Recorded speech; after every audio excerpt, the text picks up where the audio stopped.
number you're trying to reach is currently not reachable. This call is being forwarded.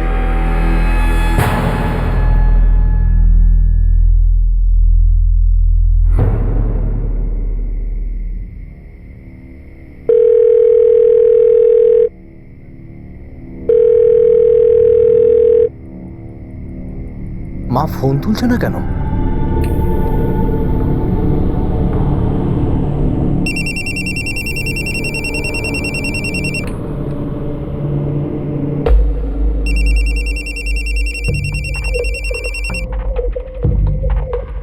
কোমলও phone তুলছে না। সবাই ঘুমিয়ে পড়লো নাকি বাড়িতেই ফেরেনি?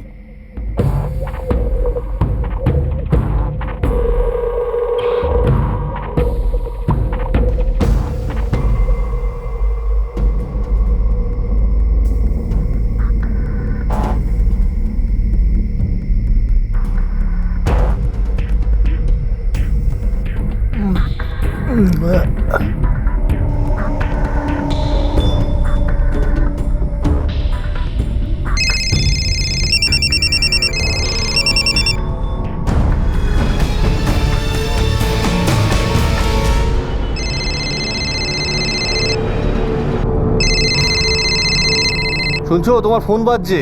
হ্যাঁ,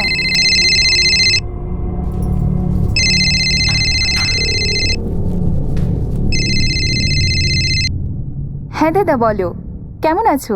সোনাক্ষী, আমি তো ভালো আছি, কিন্তু মা আর কোমলের কি হয়েছে? কাল রাত থেকে ফোন করছি, ফোন কেউ ধরছেই না। কিন্তু কাল সন্ধ্যাবেলায় তো কথা হলো আমার সাথে।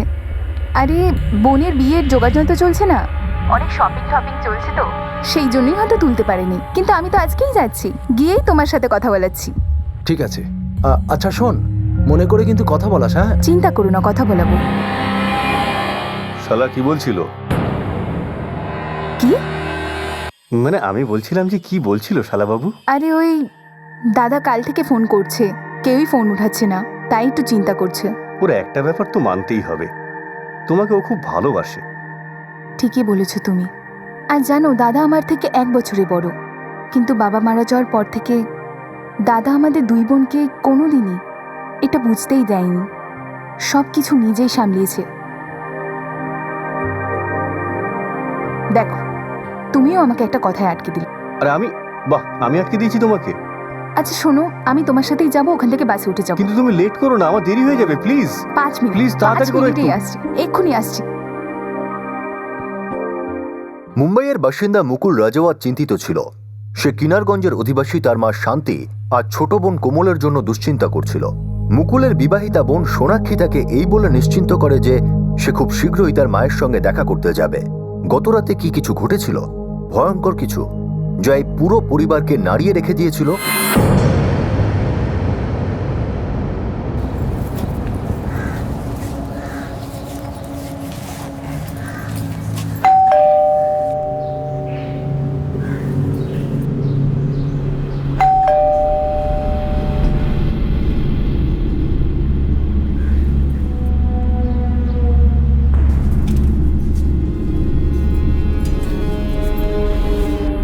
মা, মা,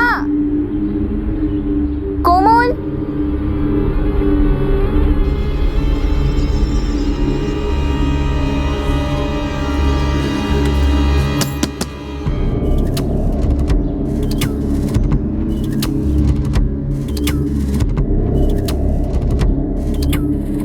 মা, কোমল, মা, কোমল, মা, কোমল, কোমল, কোমল,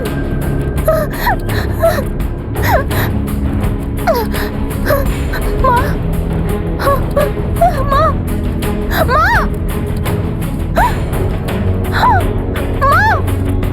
মা, মা, মা,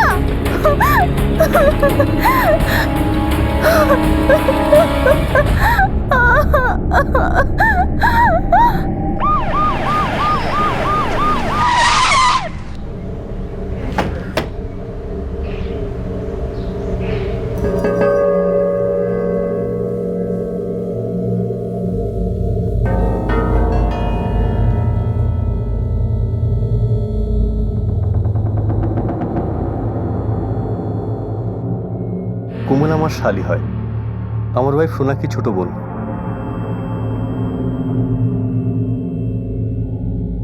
এর মায়ের লাশ কোথায়? ওটা ওনার ঘরেই রয়েছে।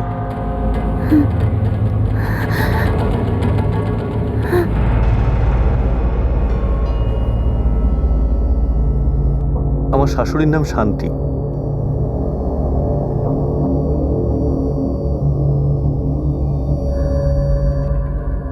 উনি ছাড়া এ বাড়িতে আর কে কে থাকেন? শুধু ওনারা দুজনেই থাকতেন।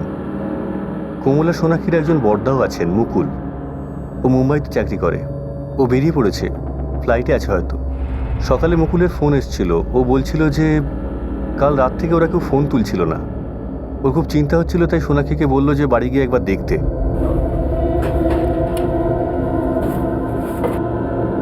স্যার, লকারে কিছু নেই। আপনার কিছু আন্দাজ আছে কতটা চুরি হতে পারে?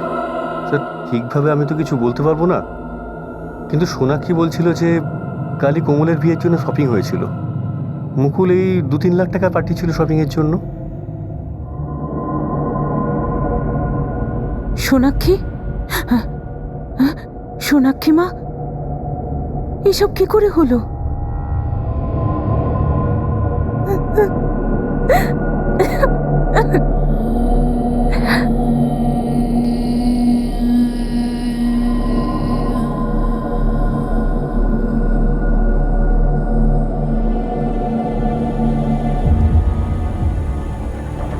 স্যার, দুটো বডিতেই গভীর ক্ষতের চিহ্ন রয়েছে।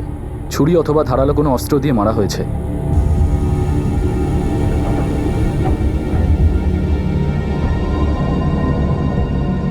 যোগ হতে পারে। কোমল এখানে খুনির নাম লিখতে চেয়েছিল, যার নাম হতে পারে যোগ দিয়ে শুরু। যোগী, যোগরাজ, যোগেন্দ্র, এরকমই একটা হবে। আপনি এরকম কাউকে চেনেন যার নাম যোগ দিয়ে শুরু আর সে এ বাড়িতে আসা যাওয়া করে? আগে না স্যার, আমি ঠিক জানি না, হয়তো সোনাক্ষী কিছু বলতে পারে।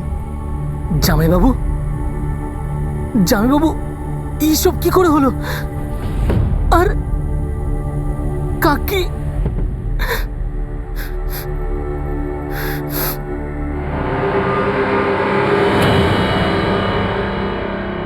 দেওয়ালে রক্ত দিয়ে লেখা হয়েছিল যোগ। এরকম মনে হচ্ছিল যে মৃত্যুর আগে কোমল খুনির নাম লেখার চেষ্টা করছিল। পুলিশ বাড়ির সব সদস্যদের জিজ্ঞাসাবাদ করছিল, কিন্তু যেই সদস্য এই ভয়ঙ্কর দৃশ্য সবার আগে দেখেছিল সে তখনও গভীর শোকাচ্ছন্ন ছিল। আমরা বুঝতে পারছি আপনার মানসিক অবস্থা এখন কীরকম, কিন্তু আসল খুনি অবধি পৌঁছানোর জন্য এটা আমাদের জানা জরুরি যে এসব কেন হলো। আচ্ছা, আপনাদের সাথে কারোর কোনো ঝগড়া ছিল বা রাগারাগি? কি মনে হয় কে হতে পারে যে আপনার মা বোনকে এভাবে? স্যার,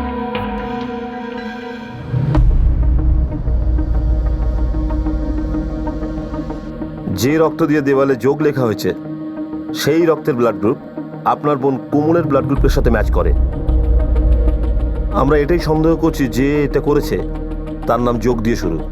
আপনি এরকম কাউকে চেনেন যার নাম যোগ দিয়ে শুরু, যে আপনাদের বাড়িতে আসা যাওয়া করে? যে কেউ, কোনো আত্মীয়?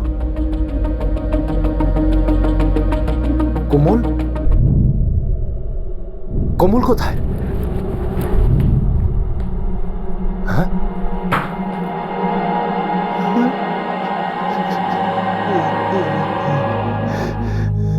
কোমল, কোমল। দেখুন, আপনি এখন লাশকে ছোবেন না, তদন্ত চলছে। চলুন।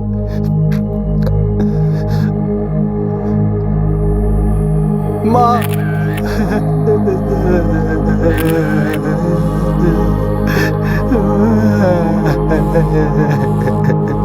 মা,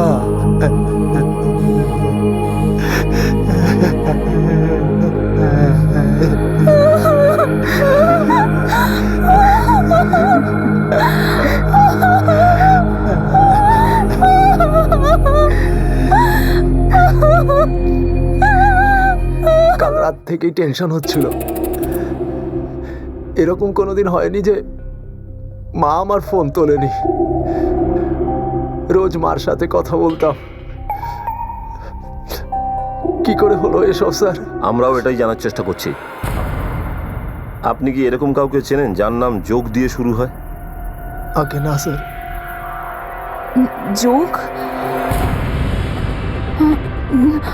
হ্যাঁ, যোগেশ। ওর নাম যোগেশ। ওর নাম যোগেশই।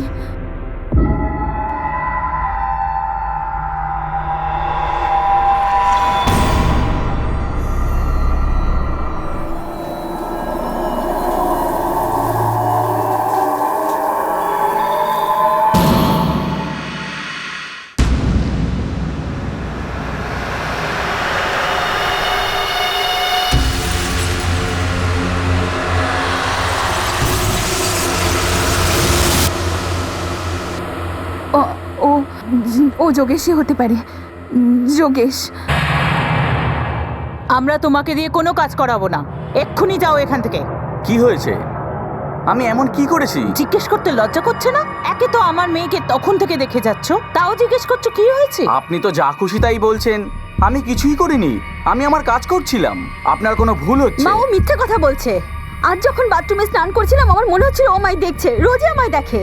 আপনার মনে হলো আর আপনি বলে দিলেন। আপনার কোথাও ভুল হচ্ছে। দেখো, তোমাকে দিয়ে আর কোনো কাজ করাতে চাই না। তর্ক না করে এখান থেকে এক্ষুনি যাও, না হলে পুলিশ ডাকবো কিন্তু। যোগেশ ইলেকট্রিশিয়ানে কাজ করে। হ্যাঁ যোগেশ স্যার, আমি তো ওকে এখানে নিয়ে এসেছিলাম। তুমি নিয়ে এসছো ওকে?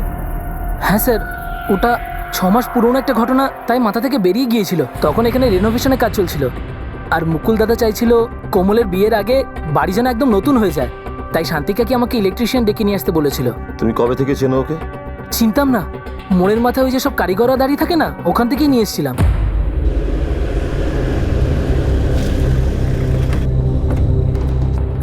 স্যার, এখন তো এখানে কাউকে দেখছি না, কিন্তু মিস্ত্রি, প্লাম্বার, ইলেকট্রিশিয়ান সব ধরনের কারিগর এখানেই জমা হয়। যোগেশকে আমি এখানেই পেয়েছিলাম। দাদা আসলে আমার বাড়িতে ইলেকট্রিকের কাজ করাবো। আরে আমি তো মিস্ত্রি। হ্যাঁ, ওই সাদা জামা পরা ছেলেটা দাঁড়িয়ে আছে না, যোগেশ, ও ইলেকট্রিকের কাজ করে। ঠিক আছে, থ্যাংক ইউ। এখন তো স্যার কোনো মিস্ত্রি পাবেন না, সব সকালে 7টা 8টায় আসে, চা বিড়ি খায়, তারপর কাজে চলে যায়। যোগেশ নামে কোনো কারিগরকে চেনো ইলেকট্রিশিয়ানের কাজ করে? হ্যাঁ স্যার। আজকে এসেছিল? আজ তো স্যার আসেনি, ও 2-3 দিন ধরেই আসছে না। বাড়ি জানো ওর? কোনো অ্যাড্রেস? না স্যার, সেটা জানি না। কোনো অন্য কোনো বন্ধু যে ওর সম্পর্কে বলতে পারে? স্যার আপনি কাল সকালে আসুন, সব মিস্ত্রি এখানেই আসবে, হতে পারে ওদের মধ্যে কেউ বলতে পারবে। দেওয়ালে রক্ত দিয়ে লেখা 2 অক্ষর দিয়ে শুরু হওয়া তদন্ত একটা নাম পর্যন্ত পৌঁছে গিয়েছিল, যোগেশ। যোগেশ পেশায় ইলেকট্রিশিয়ান ছিল, আর সে কোমলের উপর কুনজর দেওয়ার জন্য তাকে কাজ থেকে তাড়িয়ে দেওয়া হয়। কিন্তু যোগেশ এখনো পর্যন্ত পুলিশের নাগালে আসেনি। দুটো বডিতেই কোনো ধারালো অস্ত্র দিয়ে মারা হয়েছে, কোনো স্ট্রাগলের চিহ্ন নেই। এতক্ষণ ধরে আমরা এটাই ভাবছিলাম যে দুটো খুনই একই ব্যক্তি করেছে। যদি এই দুটো খুন একই লোকে করে, যখন সে একজনের উপর হামলা করছিল তখন দ্বিতীয় ভিকটিম বাঁচার বা পালানোর চেষ্টা কেন করেন? যেমনটা আপনি বলেছিলেন যে মায়ের লাশটা বিছানার উপর পড়েছিল, হতে পারে উনি খুনের সময় গভীর ঘুমেছিলেন, উনি বুঝতেই পারেননি যে ওনার মেয়ের উপর হামলা হয়েছে।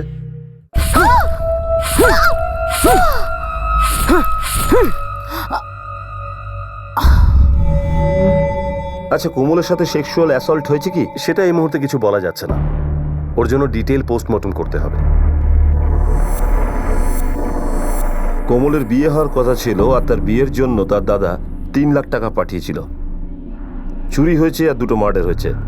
আমার মনে হয় এটা আমাদের বিভ্রান্ত করার জন্য হয়েছে। যার সাথে কোমলের বিয়ে হওয়ার কথা ছিল তার নাম কি? স্যার ওর নাম হলো অমিত। অমিত এই লোকটার মধ্যে জড়িত নয় তো? মুকুল দাদা, যোগেশটা কে ছিল?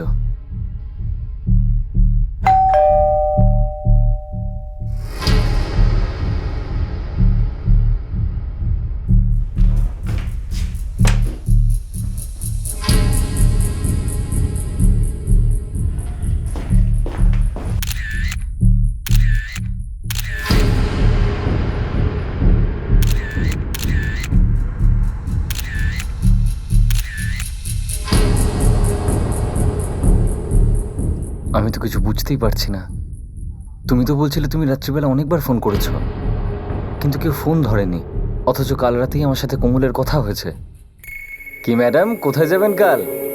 কোথায় যাব মানে? কালকে আমি শপিং করতে যাব। আরে চলোই না আমার সাথে, কি হয়েছে? অমিত, মা যদি জেনে যায় না তাহলে দুজনেই বকা খাবো, তুমিও আমিও। আরে পারমিশন নিয়ে নেবো। আমি কি চুরি করছি? নিজের বাগদত্তার সঙ্গে যাচ্ছি। আচ্ছা আচ্ছা ঠিক আছে, কালকে না পরশু দেখা করছি, কারণ কালকে দিদি আসছে। ঠিক আছে ম্যাডাম, পরশুই যাব। আচ্ছা কোমল, একটা দরকারি কথা ছিল। হ্যাঁ বলো। ওই ব্যাপারটা হলো যে আই লাভ ইউ কোমল। জানি, এখন ঘুমিয়ে পড়ো, ঠিক আছে? Good night. আরে আরে আরে, আমারও মায়ের সাথে কথা হয়েছিল, বলছিল যে তোর দাদা তো সব কিছু সামলে নিয়েছে, এবার ওরও সংসার করা দরকার। স্যার, কোমলের শেষ কথা হয়েছিল ওর ফিয়ন্সে অমিতের সঙ্গে 9:30টার সময়। অমিতেরও সেটাই বক্তব্য। একজন ইলেকট্রিশিয়ান যাকে বাড়ি থেকে বার করে দেওয়া হয়েছে তাকে আবার কেন ঢুকতে দেওয়া হবে, তাও আবার মাঝরাত্রে? আর যদি যোগেশ জবরদস্তি করে বাড়িতে ঢোকে তাহলে তার জবরদস্তি চিহ্ন কিছু না কিছু বাড়িতে থাকবে। চুরি হয়েছে, মার্ডার হয়েছে নৃশংসতার সাথে, কোনো চিহ্ন নেই, কোনো চিৎকার চেঁচামেচি নেই। এমন কি কারিগরি করেছিল সেই কারিগর? স্যার 2 দিন ধরে তালা বন্ধ আছে। এমনিতেই ও রাত্রিবেলা দেরিতে ফেরে, সকালে তাড়াতাড়ি বেরিয়ে যায়, কারোর সাথে খুব বেশি কথা বলে না। না স্যার, আজও আসেনি, হতে পারে গ্রামে চলে গেছে। কাকা, একটা চা দিয়ে তো। হ্যাঁ। আরে বিক্রম, তুমি যোগেশকে দেখেছো? কে, ওই ইলেকট্রিকের কাজ করে তো? হ্যাঁ হ্যাঁ হ্যাঁ। হ্যাঁ ওই, দেখেছো ওকে? হ্যাঁ সাহেব, শুধু এটুকু জানি যে কয়েকদিন আগে একটা বড় কাজ পেয়েছে ও। সেদিন একটা বাইকে আসা ছেলের সাথে কথা বলছিল সাহেব। না দাদা, এত কমে হবে না। আপনি একটা কাজ করুন, 100 টাকা বেশি দিন, এর থেকে কমে করতে পারবো না। কিন্তু কাজ যেন তাড়াতাড়ি হয়, সেই নিয়ে আপনি চিন্তা করবেন না। আচ্ছা ঠিক আছে, বসে পড়। সাহেব, ওই আমি শেষবার দেখেছি। স্যার 2 দিন ধরে আমরা ঘরের দরজা জানলা সব চেক করেছি, কিন্তু কোথাও জোর করে ঢোকার কোনো চিহ্ন পাইনি। এটা কিভাবে সম্ভব? মুকুলের বক্তব্য অনুযায়ী সে তার বোনের বিয়ের জন্য 3 লাখ টাকা দিয়েছিল। 3 লাখ টাকা চুরি হয়ে গেছে। এত বড় চুরি হয়ে গেছে, 2টো মার্ডার হয়েছে এত নৃশংসতার সাথে, কোনো চিহ্ন নেই। স্যার এটুকু বলতে পারি যে খুনি জোর করে ঘরে ঢোকেনি, হয় ঘরের কোনো দরজা খোলা ছিল, না হলে ঘরের কোনো সদস্য ওকে ঘরের মধ্যে ঢুকিয়েছে। কেউ জবরদস্তি ঢোকেনি। যদি 2টো খুন যোগেশই করে থাকে, তবে সেই ব্যক্তি যার কোমলের উপর কুনজর ছিল, যে ওকে বিরক্ত করত,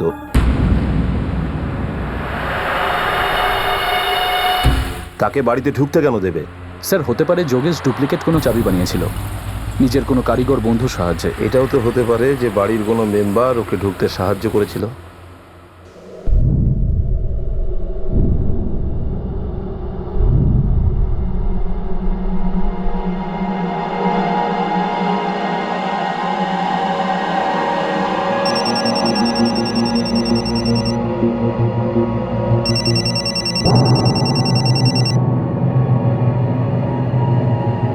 যোগেশকে খুঁজে পাওয়ার আগে কোমলের বাড়ির ব্যাকগ্রাউন্ড চেক করো।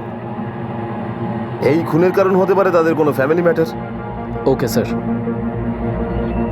আপাত দৃষ্টিতে যা দেখা যাচ্ছিল সেটাই কি সত্যি ছিল, নাকি অন্য কোনো গভীর রহস্যের উন্মোচন বাকি রয়েছে? পরিবারের মধ্যে কি কোনো মনোমালিন্য ছিল? যদি ছিল, তো কি এমন মনোমালিন্য ছিল যে কারণে 2টো হত্যা হয়ে গেল? সবচেয়ে বড় প্রশ্ন ছিল যে দুজনের মধ্যে একজন ভিকটিম নিজেকে বাঁচানোর বা সাহায্য চাওয়ার চেষ্টা করলো না কেন? স্যার, অমিতের ব্যাপারে খোঁজ নিয়েছি, সোজা ছেলে, কোনো ঝামেলাতেই ওর নাম নেই। আর এই কোমল, এর অমিতের সাথে সম্পর্ক জোড়ার আগে অন্য কোনো ছেলের সঙ্গে কোনো ব্যাপার? না স্যার, ওকে আগে কখনো অন্য ছেলের সঙ্গে দেখা যায়নি, আর ওর বাড়িতে আত্মীয় স্বজন ছাড়া কেউ যায়ও না। আর এই যোগেশের কোনো খবর পেলি? না স্যার, কিন্তু ছেলেগুলোকে কাজে লাগিয়েছি। ও যদি শহরের বাইরেও চলে যায় না, তাও ছেলেগুলো খুঁজে বার করবেই। তোমার কি সম্পর্ক আছে কোমলের ফ্যামিলির সাথে? আমি ওদের খুঁড়তো ভাই। ওদের নিজেদের সম্পর্ক কিরকম? স্যার শান্তি কাকি আর ওনার 3 ছেলে মেয়ে নিজেদের মধ্যে খুব ভালো সম্পর্ক ছিল। আর আমাদের কাকা মারা যাওয়ার পর মুকুলদা বাড়ির সব দায়িত্ব নিজের কাঁধে তুলে নিয়েছিল। সোনাক্ষীদেরও খুব ধুমধাম করে বিয়ে দিয়েছিল। সোনাক্ষী, পবন আর মুকুল, তোমার কি মনে হয় এই 3 জনের মধ্যে এই খুন কে করতে পারে? না স্যার, আপনি এটা কি করে ভাবছেন? ভাবতে হয় শোনো, ভাবতে হয়। খুনের দিন সকালে মুকুল তার বোন সোনাক্ষীকে ফোন করে জিজ্ঞাসা করে যে মা ফোন তুলছেন না, তার চিন্তা হচ্ছে তুমি গিয়ে দেখো। আর মা আর বোনের মৃত্যুর খবর পেতেই সে 3 ঘন্টার মধ্যে নিজেই এখানে চলে আসে। টিকিট পেতেও কোনো অসুবিধা হয়নি। তোমার কি মনে হয় না যেসব মুকুল? স্যার, এটা আপনি কি বলছেন? মুকুল দাদা এমন কেন করবে? সেটাই তো জানতে চাই।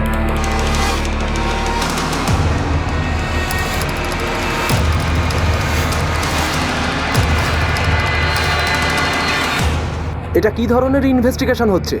আমার মা আর বোন মারা গেছে আর আপনি আমাকে সন্দেহ করছেন? এটাই জানতে চাইছেন তো ফ্লাইটের বুকিং কেন আগে থেকে করা ছিল? তাহলে শুনুন, কারণ আমি খুব ভয় পেয়ে গেছিলাম। গত 3 বছর ধরে আমার ফ্যামিলি থেকে দূরে মুম্বাইয়ে থাকছিলাম একা। কিন্তু এমনও কোনোদিন যায়নি যেদিন আমি মার সঙ্গে ফোনে কথা বলিনি। সেদিন যখন মাকে অতবার ফোন করা সত্ত্বেও মা ফোন তুললো না, খুব ভয় পেয়ে গেছিলাম। মানে আপনি আগে থেকেই বুঝতে পেরেছিলেন খুব খারাপ হবে? কিন্তু যা কিছু হলো সেটা আমি কোনোদিন ভাবিনি। আমি ভেবেছিলাম যে মার শরীর হয়তো খারাপ হয়ে গেছে, এর জন্য হয়তো আমার ফোন। আপনি কেন বুঝতে পারছেন না? আমি খুব টেনশনে ছিলাম। আপনার বোন এবং ভগ্নিপতির ততটাই চিন্তা ছিল? কি বলতে চাইছেন আপনি? আপনার ভগ্নিপতির তার সাথে কেমন সম্পর্ক ছিল? আপনি কি বলছেন স্যার? পবন আমার ভগ্নিপতি। 2 বছর হলো ওদের বিয়ে হয়েছে স্যার। তারপর থেকে ওরা আমাদের পরিবারের অংশ হয়ে গেছে। আর আপনি বেফালতু দোষ দিচ্ছেন ওর ওপরে। আমি দোষ দিচ্ছি না, শুধুমাত্র জিজ্ঞাসা করছি। না স্যার, আমি যখন এখানে থাকি না, বাড়িতে একটা ছেলের দরকার হয়, তখন আমি শুধুমাত্র ওর ওপরই ভরসা রাখি। 1 মাস পর কোমলের বিয়ে হওয়ার কথা ছিল। কেন হলো এইসব? সোনাক্ষী কে ভেবেছিল যে এরকম কিছু একটা ঘটবে? আমি মানি না কেউ কাউকে এইভাবে খুন করে শুধু টাকার জন্য। নিশ্চয়ই অন্য কোনো কারণ আছে।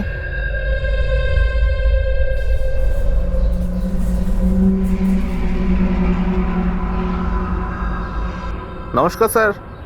বলেছিলাম না শহরের বাইরে থাকলেও ঠিক খুঁজে বার করব। আপনার যোগেশকে পেয়ে গেছি। হ্যাঁ, এই পাশের গ্রামেও এখন কাজ করছে, নজর রাখতে বলেছি।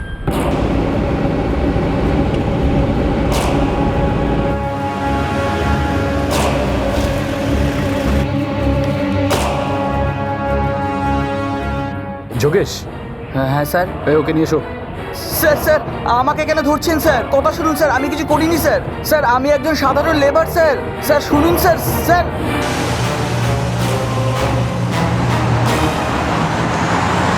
স্যার কোন কমলের কথা বলছেন? স্যার আমি এই নামে কোনো মেয়েকে চিনি না স্যার। ঠিক আছে, আমি মনে করিয়ে দিচ্ছি। 6 মাস আগে তুই একটা বাড়িতে ইলেকট্রিশিয়ানের কাজ করতে গিয়েছিলিস। তোর নজর কাজের উপর কম, বাড়ির মেয়েটির উপর বেশি ছিল। তাই তার মা তোকে ধাক্কা দিয়ে বাড়ির থেকে বার করে দিয়েছিল। কিনারগঞ্জ, বাড়ি নাম্বার। স্যার মনে পড়েছে স্যার, মনে পড়েছে? এখন বল, মা মেয়েকে কেন খুন করলি? স্যার এই সমস্ত কি বলছেন স্যার? এবার মনে পড়লো আমি কি বলছি? বাড়ি থেকে বের করে দেওয়ার পরও তুই ওর পিছু ছাড়িসনি। তুই ওকে ফোন করে বিরক্ত করছিলিস। বল এখন মনে পড়ছে কিনা? স্যার মনে পড়েছে। আমি একটু টুকটাক ইলেকট্রিকের কাজ করি, কোনো মন্ত্রে আমার পেটটা চলে যায় স্যার। আমি কাউকে কি করে খুন করবো স্যার? হ্যাঁ স্যার আমি মানছি যে ওদের সাথে আমার ঝামেলা হয়েছিল স্যার। ওরা আমার উপরে দোষ দিয়েছিল যে আমি ওদের মেয়ের দিকে তাকাতাম, কিন্তু এটা সত্যি নয় স্যার।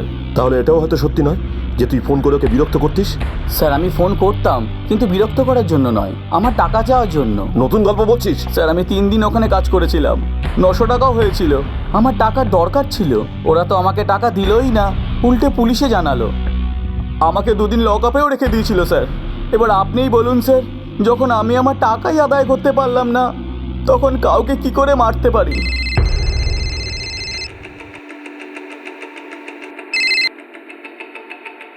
Yes doctor. বডির ডিটেল পোস্টমর্টম হয়ে গেছে। অ্যাটাকের সময় ভিকটিম কেন চেঁচায়নি সেটা জানা গেছে। কি কারণ? শান্তি রাজাওয়াতের রক্তে ঘুমের ওষুধ পাওয়া গেছে। ঘুমের ওষুধ? আর ওনার মেয়ে কোমলের বডি থেকে? না, কোমলের বডি থেকে কোনো ঘুমের ওষুধ পাওয়া যায়নি। আর সেক্সুয়াল অ্যাসল্ট? না, কোমলের সাথে কোনো সেক্সুয়াল অ্যাসল্ট হয়নি। কিন্তু হ্যাঁ, কোমলের পোস্টমর্টম রিপোর্ট থেকে অদ্ভুত একটা বিষয় কিন্তু সামনে এসছে। কি?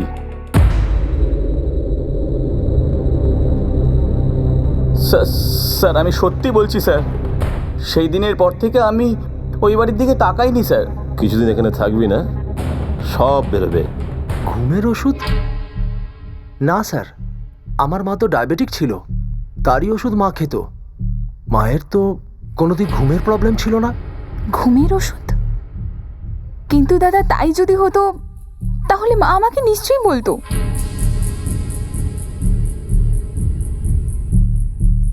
শান্তি দেবী ঘুমের ওষুধ খেতেন এ কথা না মুকুল জানতো না সোনাক্ষী।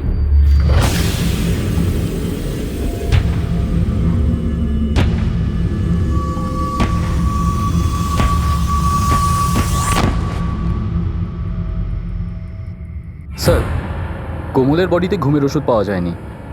এমন হয়নি তো যে ওর মা ঘুমানোর পরে ওই হয়তো কারোর জন্য দরজা খুলেছিল? আচ্ছা, কোমল এই ব্যাপারে জড়িত নয় তো? পরে সে এই ব্যাপারে ধোকা খেয়েছে? সে তার মায়ের সাথে একা থাকতো, ওর কাছে ওর মাকে ডায়াবেটিসের জায়গায় ঘুমের ওষুধ খাওয়ানো এমন কিছু মুশকিল না।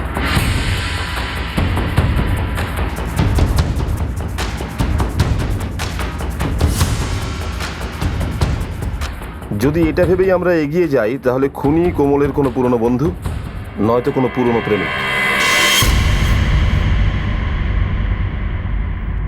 স্যার, সর্বকৃপা হসপিটালের রেকর্ডটা চেক করুন, কাজের খবর পাবেন।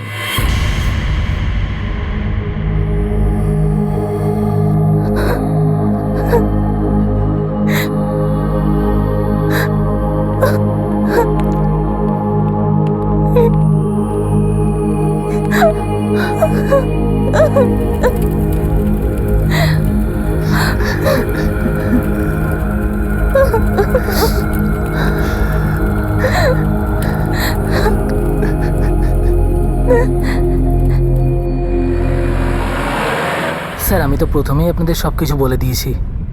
এখন আর কি জানতে চান? আজকে প্রার্থনা আছে কাকিমা আর কোমলের জন্য, আর আপনারা আমাকে এখানে নিয়ে এলেন। তুমি চিন্তা করো না, ওনাদের আত্মা খুব তাড়াতাড়ি শান্তি পেয়ে যাবে, আর এই কেসটাও খুব তাড়াতাড়ি সলভ হয়ে যাবে। তুমিও তো সেটাই চাও, তাই না? হ্যাঁ স্যার।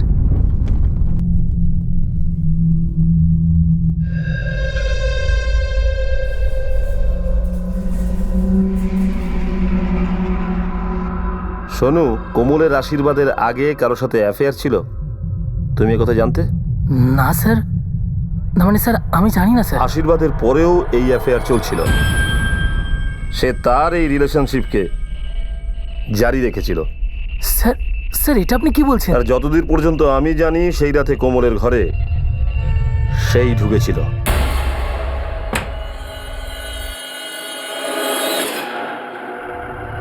দুজনে মিলিত হলো আর দুজনে একসাথে রাত কাটালো। কোমলের পোস্টমর্টম রিপোর্ট থেকে অদ্ভুত একটা বিষয় কিন্তু সামনে এসছে। কি ওই রাতে কোমল কারোর সাথে ফিজিক্যালি ক্লোজ ছিল, সেক্সুয়াল অ্যাক্টিভিটিসের লক্ষণ দেখা গেছে।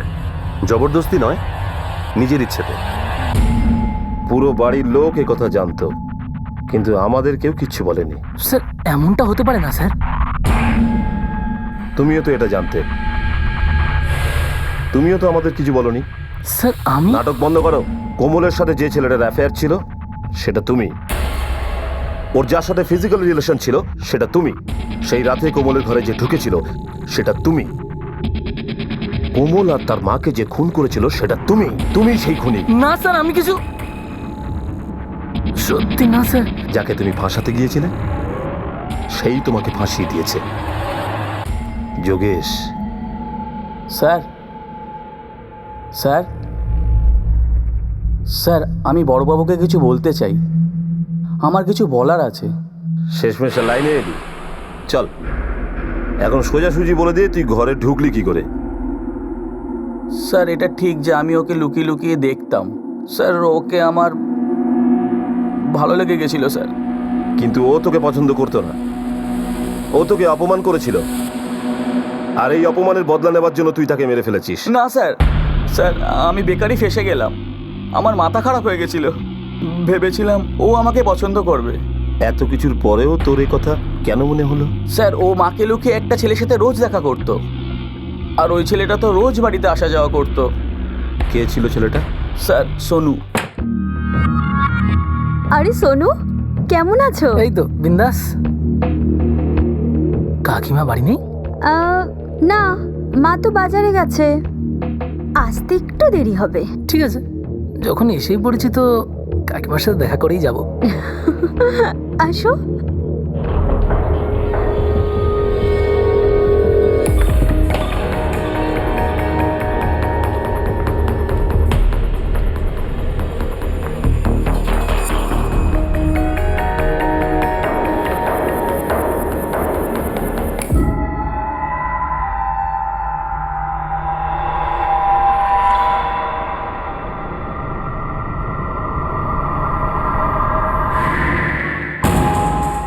স্যার 3 দিন কাজ করেছিলাম ওখানে, আর 3 দিনই দেখেছিলাম ওদের একসাথে বিছানায়। স্যার সোনুই আমাকে ওখানে নিয়ে গিয়েছিল।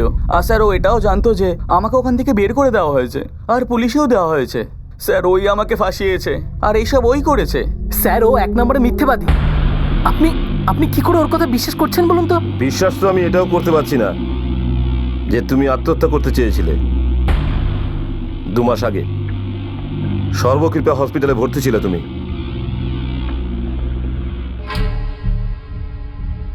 এই হাতের এই শিরা কেটেছিলে।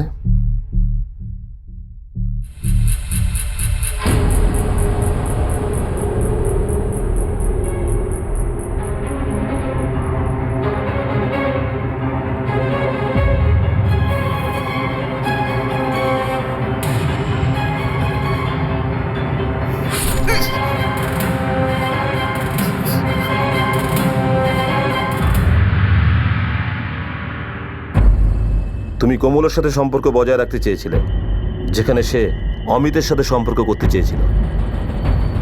এটাই পীড়া দিচ্ছিল, তাই না? তুমি কোমলের সাথে সম্পর্ক বজায় রাখতে চেয়েছিলে, যেখানে সে অমিতের সাথে সম্পর্ক করতে চেয়েছিল।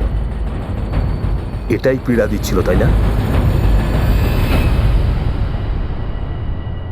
অনেক হয়ে গেছে সব লুকিয়ে চুরি দেখা করা। এর আগে তোর বাড়ির লোকেরা অমিতের সাথে তো বিয়ে দিয়ে দিক।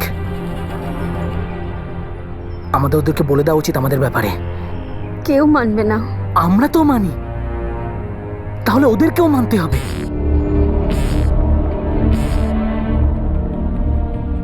কোমল, এসব সত্যি? মুকুল দাদা, আমরা একে অপরকে খুব ভালোবাসি, আর আমরা বিয়ে করতে চাই। বলো না কোমল, ভয় পেও না, আমি আছি তো। ওই আমি সোনুকে বিয়ে করতে চাই। মাথা খারাপ হয়ে গেছে তোর? হ্যাঁ, মাথা খারাপ হয়ে গেছে তোর? রক্তের সম্পর্ক তোদের দুজনের। এই সম্পর্ককে না সমাজ মেনে নেবে, না আত্মীয়রা, না আমরা। কাকিমা, আমরা সমাজকে বড় করি না, শুধু তোমরা মেনে নাও। তোর এরকম কথা বলতে মুখে বাঁধলো না? তুই আমাকে দাদা বলিস, সোনাক্ষীকে দিদি বলিস। কোমলের সঙ্গে তোর কিসের সম্পর্ক সেটা তুই জানিস না? আর কোমল, তুই এসব করার আগে তুই একবারও ভাবলি না?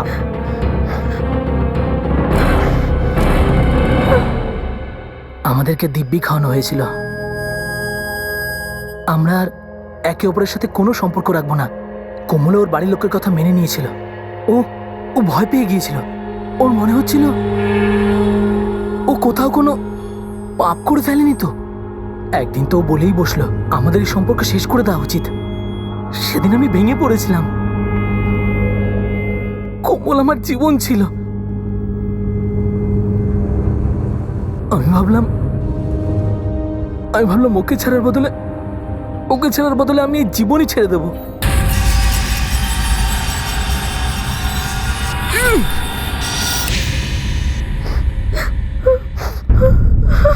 শোনো, এসব কি? তুমি কেন করলে এসব? তোমাকে ছাড়া বেঁচে থেকে লাভ কি? এবার আমি পারিনি, কোনো ব্যাপার না। পরের বার হাত না, সোজা গলায় চালাবো। তুমি এসব কথা বলো না প্লিজ। তাহলে চলে এসো আমার কাছে, তখন আর এরকম কথা বলবো না। সোনু, এসব হতে পারে না। প্লিজ একটু বোঝার চেষ্টা করো যে আমার বিয়ে ঠিক হয়ে গেছে। দেখো, আমাদের দুজনের মধ্যে যা কিছু হয়েছে সব ভুল ছিল, পাপ করেছি আমরা। না, আমি মানি না যে আমি কোনো পাপ করেছি। আমরা তো ভালোবেসেছি। আচ্ছা ঠিক আছে, যদি তোমার বাড়ির লোকের মনে হয় অমিতকে বিয়ে করে নাও। কিন্তু শুধু একটা কথা দাও, আমরা সবসময় দেখা করব, যেমন যেমন আগে দেখা করতাম।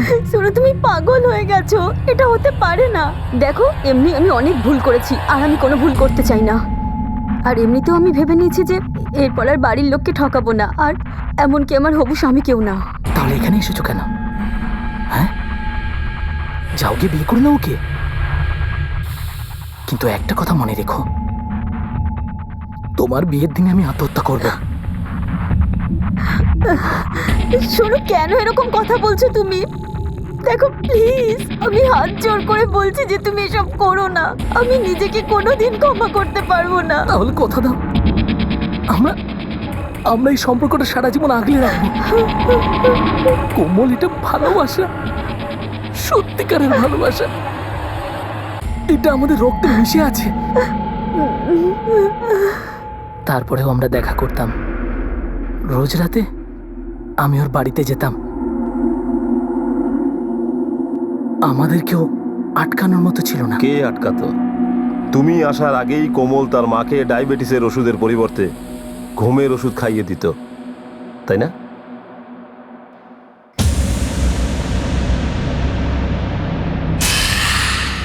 ওই রাতেও তুমি রোজকারের মতন বাড়িতে ঢুকেছিলে।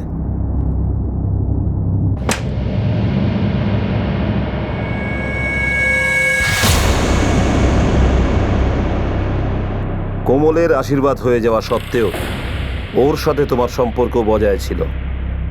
তোমার আর ওর সাক্ষাৎ তাও বজায় ছিল। সব কিছু তোমার মর্জি অনুযায়ী হচ্ছিল। তাহলে তুমি কোমলকে কেন মারলে? সব কিছু তোমার মর্জি অনুযায়ী হচ্ছিল, তাহলে তুমি কোমলকে কেন মারলে?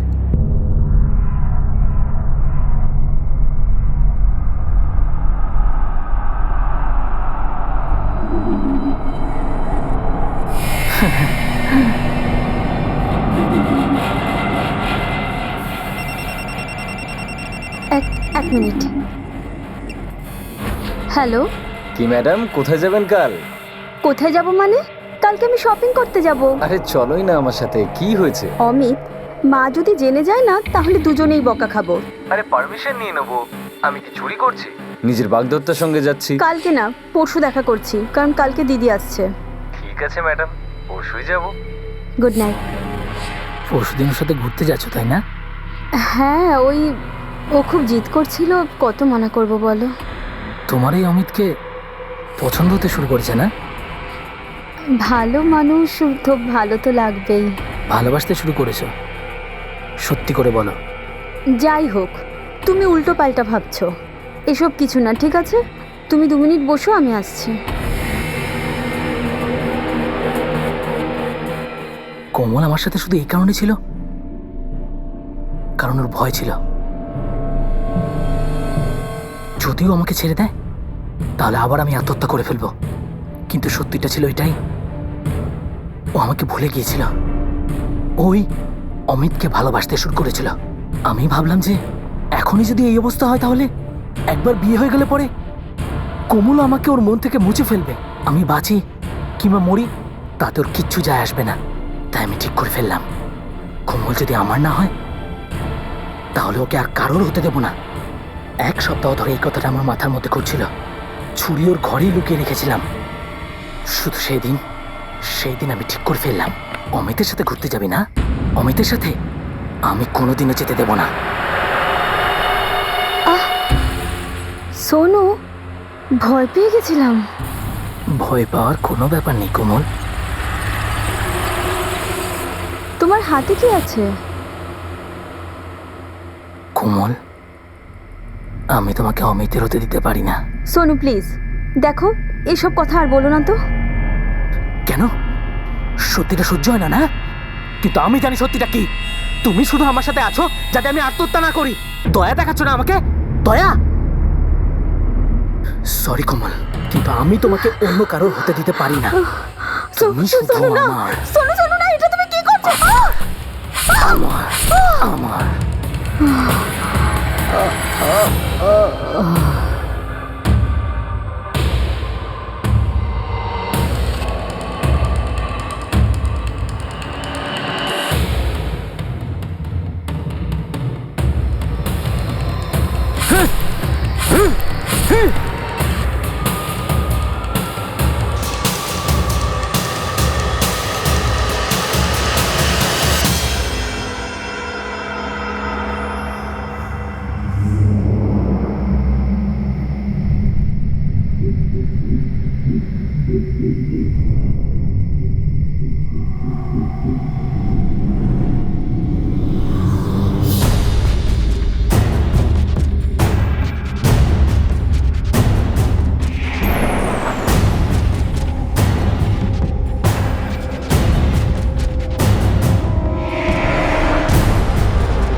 আমি ওকে অন্য কারোর সাথে দেখতে পারতাম না।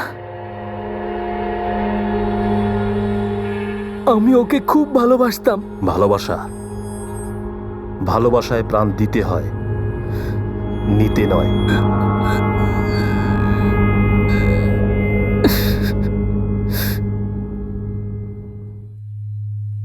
মাকে ঘুমের ওষুধ খাওয়াতো যাতে সোনুর সঙ্গে দেখা করতে পারে। এইভাবে তুই আমাদের ঠকালি কোমল। ওর অন্তত একবার আমাদের বলা তো উচিত ছিল যে সোনু ওকে সুইসাইডের হুমকি দিয়ে ব্ল্যাকমেল করে যাচ্ছিল। হয়তো আমরা কিছু করতে পারতাম।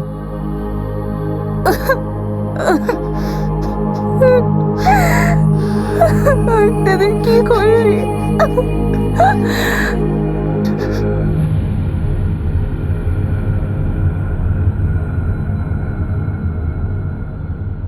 যোগেশকে ছেড়ে দেওয়া হয়েছিল। তার এই ডাবল মার্ডারে কোনো ইনভলভমেন্ট ছিল না।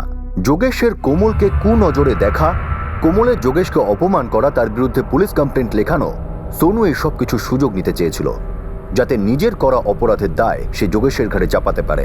সোনুর বিরুদ্ধে আইপিসি 302 ধারা অনুযায়ী কোমল আর তার মাকে হত্যার দায়ে অভিযুক্ত করা হয়েছে। সে আপাতত পুলিশ হেফাজতে রয়েছে। সোনু আর কোমল এটা জানতো যে তাদের এই সম্পর্ক তাদের পরিবার কখনো মেনে নেবে না, কিন্তু তবুও তারা দুজন নিজেদেরকে আটকায়নি। কোমল অবশেষে তার পরিবারের জন্য এই সম্পর্ককে শেষ করে দিতে প্রস্তুত হয়ে যায়, কিন্তু ততদিনে সোনুর জন্য এই ভালোবাসা তার অবসেশন হয়ে দাঁড়িয়েছিল। কোমল সোনুর জেদ আর তার পাগলামোর সামনে নিজেকে অসহায় ভাবতে শুরু করেছিল, কিন্তু কোমল যে শাখের করাতের মধ্যে দিয়ে চলছিল তার পরিণতি শুধু সর্বনাশী হতে পারত।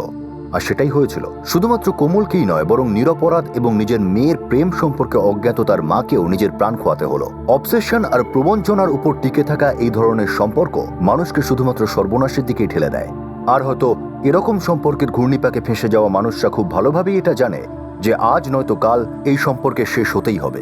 এমতো অবস্থায় সঠিক উপায় এটাই যে সময় থাকতেই মানুষ সতর্ক হয়ে নিজের আবেগকে নিয়ন্ত্রণে রেখে নিজের থেকেই পিছিয়ে আসুক আর নিজের জীবনকে এক নতুন পথের দিকে ঘুরিয়ে নিতে চেষ্টা করুক। আপনাদের সাথে আবার দেখা হবে ক্রাইম পেট্রোল সতর্কতে আরও একটা নতুন কেস নিয়ে। ততক্ষণ নিজের খেয়াল রাখবেন, সুরক্ষিত থাকবেন আর মনে রাখবেন সঠিক সময় সঠিক পদক্ষেপ। সতর্ক থাকুন। জয় হিন্দ।